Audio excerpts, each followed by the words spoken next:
Hello, dear students. Welcome to my English class. I am your Mahesh Magdum sir from Mahesh Magdum Knowledge World. In today's session, we are discussing Unit 4 of SSLC Second Language English, that is Dr. B.R. Ambedkar.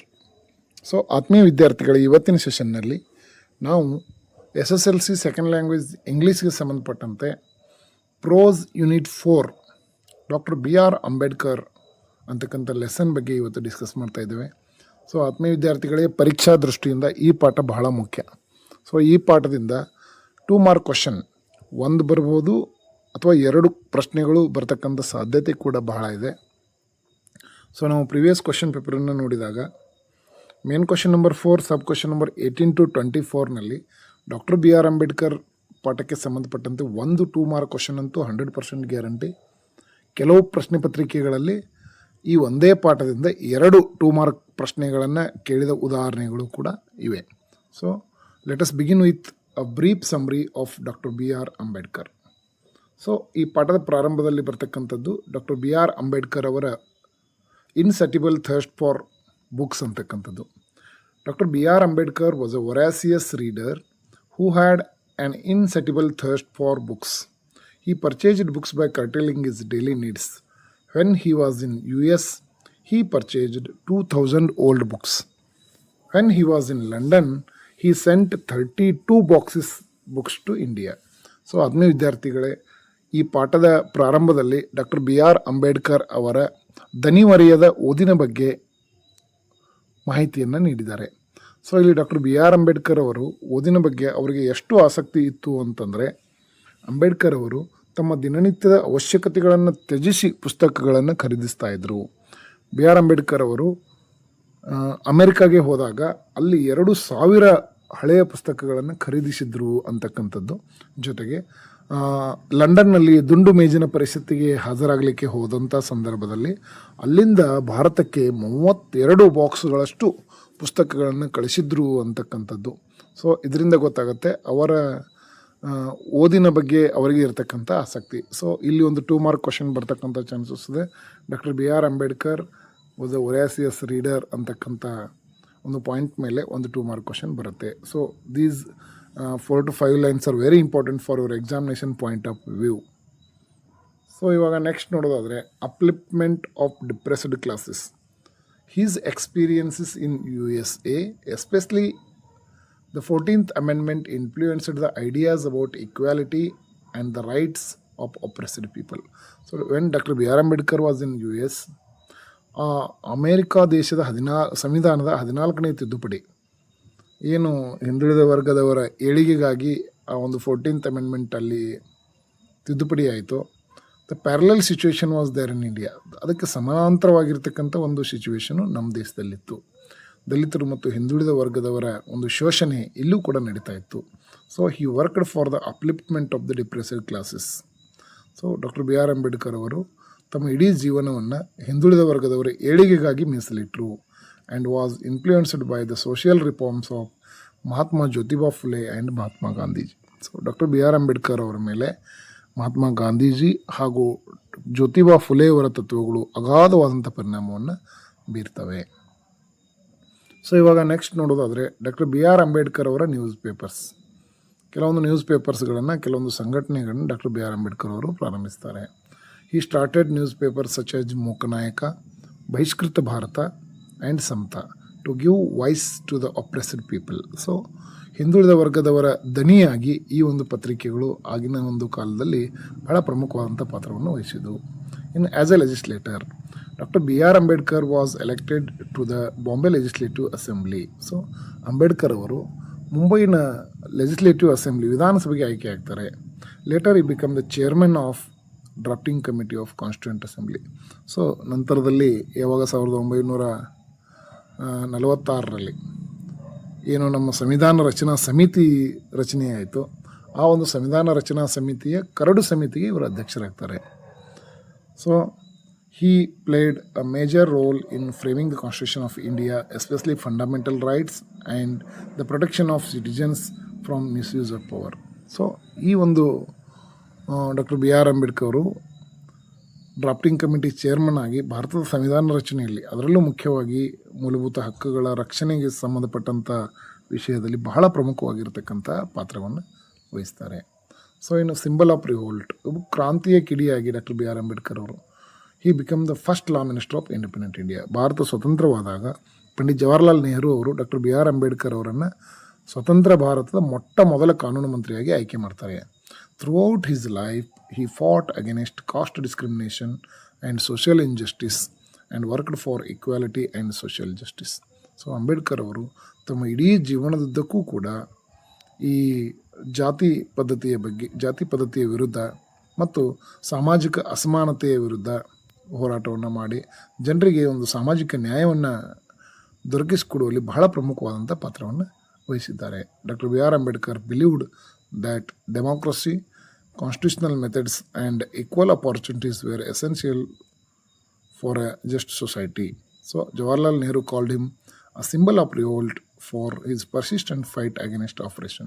So doctor B R Ambedkar ಅವರ ಒಂದು ದನಿವರಿಯದ ಹೋರಾಟ, ಹಿಂದುಳಿದ ವರ್ಗದವರ ಏಳಿಗೆಗಾಗಿ ಅವರನ್ನು ಮುಖ್ಯವಾಹಿನಿಗೆ ತರ್ತಕ್ಕಂಥ ನಿಟ್ಟಿನಲ್ಲಿ ಅವರು ಮಾಡಿರತಕ್ಕಂತಹ ಎಲ್ಲ ಪ್ರಯತ್ನಗಳನ್ನು ಪರಿಗಣಿಸಿ ಡಾಕ್ಟರ್ ಬಿ ಆರ್ ಅಂಬೇಡ್ಕರ್ ಅವರನ್ನು ಪಂಡಿತ್ ಜವಾಹರ್ಲಾಲ್ ನೆಹರು ಅವರು ಸಿಂಬಲ್ ಆಫ್ ರಿವೋಲ್ಟ್ ಅಂತ ಕರೀತಾರೆ. ಇನ್ನು ಈ ಒಂದು ಪಾಠದ ಮೇಲೆ ಬರ್ತಕ್ಕಂತಹ 2 ಅಂಕದ ಪ್ರಶ್ನೆಗಳನ್ನು ನಾವು ನೋಡೋದಾದರೆ, ಸೊ ಫಸ್ಟ್ ಪ್ರಶ್ನೆ ಬಂದುಬಿಟ್ಟು, Ambedkar had a great thirst for books when he was a student, explain ಅಂತ ಕೇಳ್ಬೋದು. ಅಥವಾ doctor B R Ambedkar was a voracious reader, justify ಅಂತ ಕೂಡ ಕೇಳ್ಬೋದು.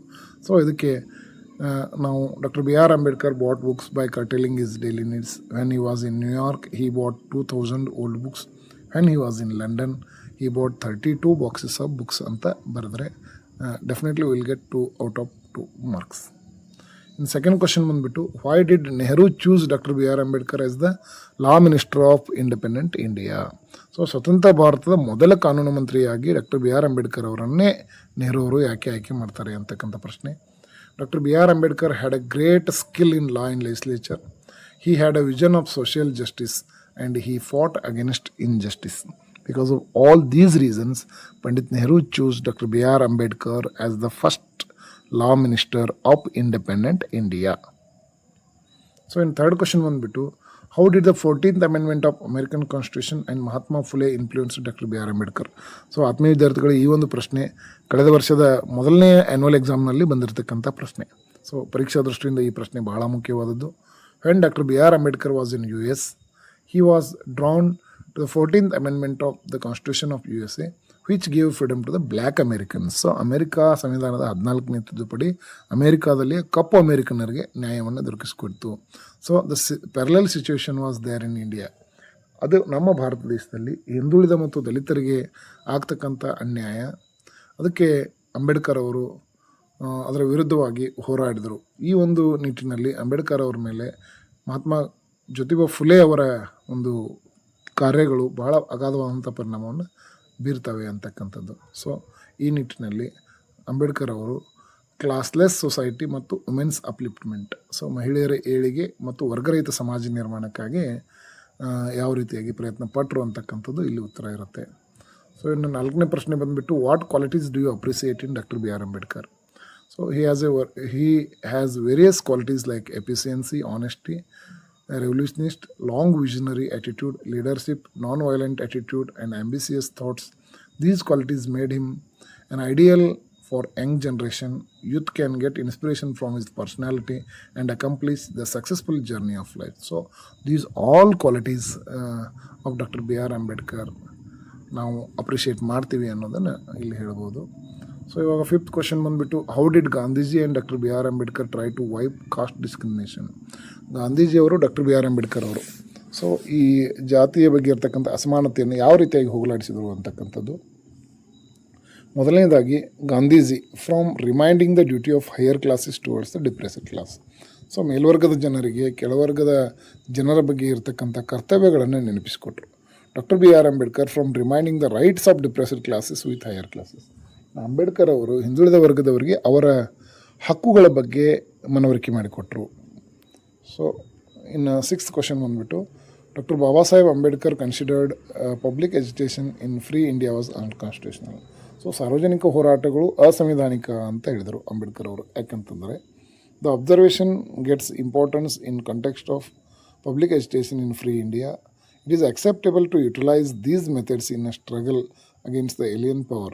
The right to rebel is recognized against the government that is without people's consent, be it alien or national dictatorship, but not in a democratic nation which based on free fair elections. So ಭಾರತದಂತಹ ಪ್ರಜಾಪ್ರಭುತ್ವ ರಾಷ್ಟ್ರಗಳಲ್ಲಿ ಈ ಸಾರ್ವಜನಿಕ ಹೋರಾಟಗಳು ಅಸಂವಿಧಾನಿಕ ಅಂತ ಹೇಳ್ತಾರೆ. ಏನಿದ್ರೂ ಕೂಡ ನಾವು ಸಂವಿಧಾನಿಕವಾಗಿ ಮತ್ತು ನಾವೇನು ಚುನಾಯಿತ ಪ್ರತಿನಿಧಿಗಳ ಮೂಲಕ ನಾವು ಅವುಗಳನ್ನು ಬಗೆಹರಿಸ್ಕೊಳ್ಬೇಕು ಅಂತಕ್ಕಂಥದ್ದು. ಸೊ ಇವಾಗ 7th ಕ್ವೆಶನ್ ಬಂದುಬಿಟ್ಟು Ambedkar was described as the symbol of revolt. So Pandit Jawaharlal Nehru ಅವರು ಅಂಬೇಡ್ಕರ್ ಅವರನ್ನು ಸಿಂಬಲ್ ಆಫ್ ರಿವೋಲ್ಟ್ ಅಂತ ಕರೆದ್ರು. ಯಾಕೆ? Before independence the depressed classes were illiterate, their condition was miserable. Doctor B.R. Ambedkar raised the voice against the discrimination and improved their condition. So Pandit Nehru describe doctor B.R. Ambedkar as a symbol of revolt. So ಸ್ವಾತಂತ್ರ್ಯಕ್ಕೂ ಮುಂಚೆ ಹಿಂದುಳಿದ ವರ್ಗದವರು ಅನಕ್ಷರಸ್ಥರಾಗಿದ್ದರು. ಅವರ ಒಂದು ಸ್ಥಿತಿ ಬಹಳ ಚಿಂತಾಜನಕವಾಗಿತ್ತು. So doctor B.R. Ambedkar ಅವರಿಗೆ ದನಿಯಾಗಿ ಆ ಒಂದು ಅಸಮಾನತೆಯನ್ನು ಹೋಗಲಾಡಿಸಿ ಅವರ ಒಂದು ಪರಿಸ್ಥಿತಿಯನ್ನು ಉತ್ತಮಪಡಿಸಿದರು. ಈ ನಿಟ್ಟಿನಲ್ಲಿ ಪಂಡಿತ್ ಜವಾಹರ್ಲಾಲ್ ನೆಹರು ಅವರು ಡಾಕ್ಟರ್ B.R. ಅಂಬೇಡ್ಕರ್ ಅವರನ್ನು ಸಿಂಬಲ್ ಆಫ್ ರಿವೋಲ್ಟ್ ಅಂತ ಕರೆದರು. ಸೊ ಆತ್ಮೀಯ ವಿದ್ಯಾರ್ಥಿಗಳು, ಇಲ್ಲಿ ಕೊಟ್ಟಿರ್ತಕ್ಕಂಥ 7 ಪ್ರಶ್ನೆಗಳಲ್ಲಿ ಒಂದು ಪ್ರಶ್ನೆ ಅಥವಾ 2 ಪ್ರಶ್ನೆಗಳು ಖಂಡಿತವಾಗಿಯೂ ನಮ್ಮ ಒಂದು ಆ್ಯನ್ಯುವಲ್ ಎಕ್ಸಾಮ್ನಲ್ಲಿ ಬರ್ತಕ್ಕಂತಹ ಚಾನ್ಸಸ್ಸು ಹೆಚ್ಚಿರೋದ್ರಿಂದ ಡಾಕ್ಟರ್ ಅಂಬೇಡ್ಕರ್ ಪಾಠಕ್ಕೆ ಸಂಬಂಧಪಟ್ಟಂತೆ ಈ 7 ಪ್ರಶ್ನೆಗಳನ್ನು ನೀವು ಪರ್ಫೆಕ್ಟಾಗಿ ಮಾಡಿದರೆ ಡೆಫಿನೆಟಾಗಿ ನೀವು 2 ಅಥವಾ 4 ಅಂಕಗಳನ್ನು ಪಡೆಯುವುದರಲ್ಲಿ ಯಾವುದೇ ಸಂದೇಹ ಇಲ್ಲ ಅಂತ ಹೇಳ್ತಾ ಈ ಪಾಠವನ್ನು ಇಲ್ಲಿಗೆ ಮುಗಿಸ್ತಾ ಇದ್ದೇವೆ. ಸೊ ಮತ್ತೆ ಮುಂದಿನ ಪಾಠದೊಂದಿಗೆ ಭೇಟಿಯಾಗೋಣ ಅಂತ ಹೇಳ್ತಾ, for more video notifications subscribe Mahesh Magdum knowledge world ಅಂತ ಹೇಳ್ತಾ ಮತ್ತೆ ನೆಕ್ಸ್ಟ್ ವಿಡಿಯೋನಲ್ಲಿ ಸಿಗೋಣ ಅಂತ ಹೇಳ್ತಾ bye. Until then take care.